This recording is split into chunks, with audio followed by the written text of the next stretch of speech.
In this video, we'll be discussing the basic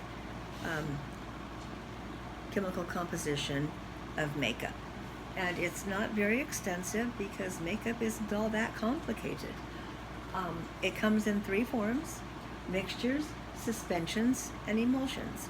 Now, when you did your chemistry vocabulary, you know that a mixture is a combination of different powders. So anytime you have a loose powder, even a compact powder, if it's classified as a powder, each individual component retains its own identity and it could be separated out. When I have a suspension, I still have a mixture, but it's in the liquid form. So if your product says shake well and you have to shake it up, that's because the particles have settled to the bottom, kind of like Italian dressing. I have creamy Italian dressing, I don't have to shake it. That would be like my emulsions coming in a cream form. But then I have the Italian dressing that has the oil, the vinegar, and the spices all separate. You can see them all. Each one is an individual. I have to shake it thoroughly before I can apply it to my salad because it's a suspension. As I shake it, everything is suspended. Chamomile lotion is obvious, and my makeup that I use, my foundation, says shake well because it's an oil-water combination with mostly water. In my emulsion, it's my combination oil, water, pigment. These are the creams, like your eyeshadows, sometimes blush. Blush can come in a cream, it can come in a powder. Eyeshadow can come in a cream, it can come in a powder. My foundation, I have both, but most commonly it's a cream-based. Joe Blasco, when he formulates his makeup, it's corn oil and pigment, and that's all. And the reason he did it that way is because he, along with Max Factor, were the very first ones to create a makeup for the movie industry. And in the movie industry, of course, I have all different types of skin. And I can't have 1,000 different products. I need to be quick about what I'm doing. So he came up with just the oil and the pigment. And when he is teaching his class, he tells his students, use your sponge dry for dry skin, because the dry sponge picks up the oil as well as the pigment. If you're working on a client that has oily skin, then you use your sponge damp, because water and oil don't mix. The sponge will only pick up the pigment, and then the oily skinned client won't have excess oil on their face. Mineral makeup, of course, is going to come into the mixture category, but it's a natural resource, and it gets its color from the mineral color, wherever the mineral came from. If it's an iron oxide, it could be green. I have copper. I have all kinds. In my daughter's chemistry book, I opened the page by accident and just flipped to a beautiful array of pigments that were all minerals, and I'm going, oh my goodness, how pretty they are. So mineral makeup only has one flaw. Well, all of them have a flaw, and they all contain silica, and silica is contraindicated for a client who has lupus. Silica irritates the skin of lupus, and it's in almost everything. I challenge you to find any makeup that doesn't have silica, and the reason it has silica is because that's its spreadability. That's what makes it go on smoothly and evenly, and that's one thing a makeup artist really needs, is smooth and thorough. It needs to be good. When I have my natural fragrances, I'm talking about lavender, and everything has its own fragrance and it's natural. Nobody says, oh, I smell pizza when you're cooking a pot roast in your house. Okay, nobody says, is that fish? They go, oh, you had fish. And maybe for 3 or 4 days I know you had fish. It's hard to get that out. That's why they created Febreze, fragrance free. It's another chemical used to cover up the natural smell.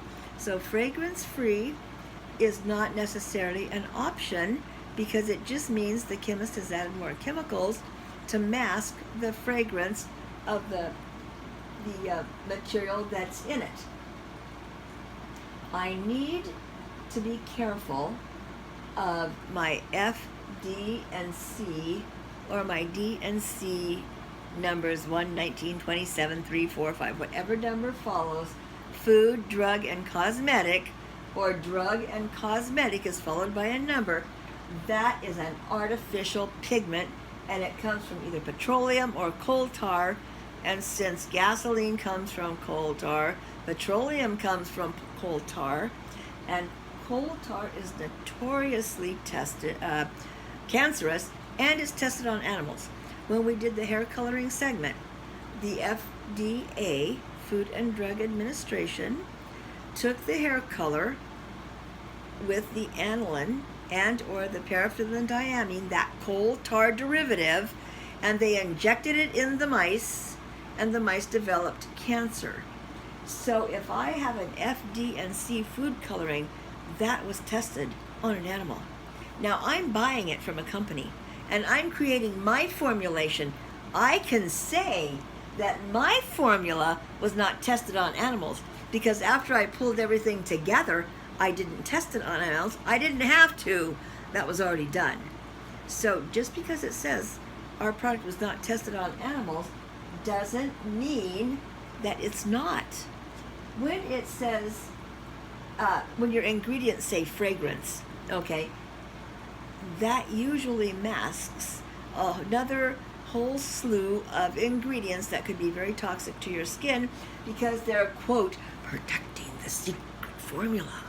So if I say it contains fragrance, I don't have to tell you what those ingredients are, because I'm protecting a trade secret.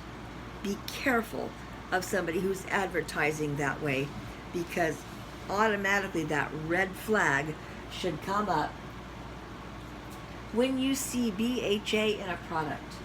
It's known to be a human carcinogen. So is DM, which releases formaldehyde. Okay, so I need to know what's in my product, because it's not always safe. It's not always, quote, natural. Coal tar is natural, okay? It comes from all of my secret fees, and I think pretty much that covers your base chemicals. So just so that you're aware of what's in your foundations, your powders, and your creams, only for allergy's sake, because like I said, silica is not good for lupus. And I don't know how many of you, do you have lupus? We don't ask our clients when we're going to do a bridal shoot. Do you honestly go in there and ask, does anybody in here have lupus? Anybody here have allergies to whatever is in your stuff? Normally don't do that. So most skin irritations are the result of an allergen, and as a makeup artist, normally you'll start with a clean face, then you hydrate, and you start with your foundation, which equalizes the pigments in the skin. And so that's going to be done with my creams. I am so glad we have airbrushing now, because you're tugging and you're pulling on the skin, especially the eye area, can cause wrinkling and premature aging. I always said, the movie industry, they were really vain. That's why they had facelifts. But I'm of a firm mind now that their makeup artists probably destroyed their face. When my daughter, who is a makeup artist, does my makeup when I want to, take those 10 years off my age, my face hurts afterward because of the tugging and the pulling against the insertion and origin. So anytime you can airbrush your foundation and get that nice smooth look, then you're going to eliminate the contact with the client's skin. But when I'm doing my eyeshadow, I'm going this way. I'm blending in this direction. Well, I should be blending in this direction. You can't do that. So make sure that you're tapping, patting, or effleurage. But if you see the tugging and the pulling, then you're going to be causing some premature aging. Be careful when you're doing your own makeup, because we have a tendency to be a little rougher on ourselves, and you want to make sure that anytime you're at the corner, inside, and yet we're all shading this way. So anytime you can airbrush, is going to really be to your advantage.